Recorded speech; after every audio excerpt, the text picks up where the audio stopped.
மா மா மா. ஏய் தூங்கலையா நீங்க? என்ன பண்றீங்க? மா நம்ம வீட்ல நம்மள தவிர வேற யாரோ இருக்காங்கம்மா. டாடியா இருக்கும்.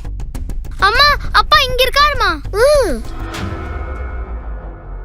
என்னடி சொல்றீங்க? ஆமாம்மா, நம்ம வீட்ல நம்மள தவிர வேற ஒருத்தவங்க இருக்காங்கம்மா. சரி இரு நான் போய் பார்த்துட்டு வரேன். எங்க? நானும் வரோம். வந்து தொலைங்க. எங்க பாத்தீங்க? வாங்க. மேலம்மா.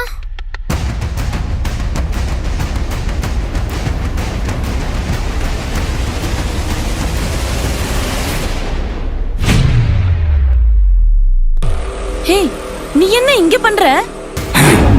என்ன விடுங்க, நீங்க என்னங்க பண்றீங்க? கீழே தூங்கிட்டு இருந்தேன், பசங்க வந்து எழுப்புனாங்க, அப்படியே மேலே வந்த, இங்க வந்து பார்த்தா நீ